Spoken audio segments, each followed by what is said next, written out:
শেষ পর্যন্ত পুলিশের জালে আটকা পড়ল দীর্ঘদিন যাবৎ পালিয়ে থাকা এনডিপিএস ধারায় অভিযুক্ত ফারুক হোসেন।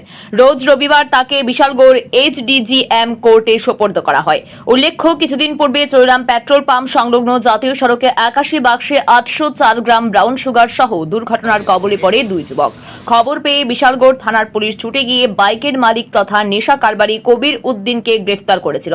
বিশালগড় থানার পুলিশ এই ব্যাপারে একটি এনডিপিএস অ্যাক্টে মামলা হাতে নিয়ে তদন্ত শুরু করে। বর্তমানে কবির উদ্দিনকে জেল হেফাজতে রেখে তার বিচার কার্য চলছে। এই মামলার তদন্তকারী অফিসার মৃদুল মজুমদার আরও এক নেশা কারবারির নাম জানতে পারেন।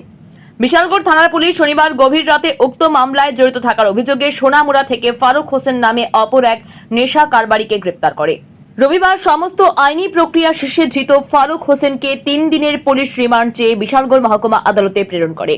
পুলিশের ধারণা, ফারুক হোসেনকে পুলিশ রিমান্ডে এনে জোর জিজ্ঞাসাবাদ করলে অনেক চাঞ্চল্যকর তথ্যই বেরিয়ে আসবে। বর্তমানে উক্ত মামলার তৃতীয় অভিযুক্ত যে ঘটনার দিনে রয়্যাল এনফিল্ড বাইকটি চালিয়ে যাচ্ছিল এবং দুর্ভোগ ঘটনার পর সেখান থেকে পালিয়ে যায়। আপনার হিরোইন এখানে সিজ করেছিল কত তারিখ স্যার? ওইটা পুলিশ স্টেশনের 27 নাম্বার কেসে একটা হিউজ অ্যামাউন্ট অফ হিরোইন সিজ হয়েছিল। সেই কেসে আমরা একজন প্রথম দিন তো আমরা একজনকে কবির উদ্দিনকে অ্যারেস্ট করেছিলাম।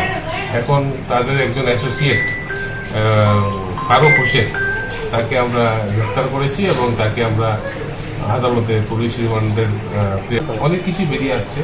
আমরা এগুলি সব অ্যানালাইসিস করছি এবং ইনভেস্টিগেশনের স্বার্থে এগুলি আমরা ফিউচার অ্যারেস্টের জন্য আমরা কিছু এভিডেন্স কালেকশন করছি। স্যার, একটা খবর ছিল যেদিন ব্যুরো রিপোর্ট, ভোরের আলো।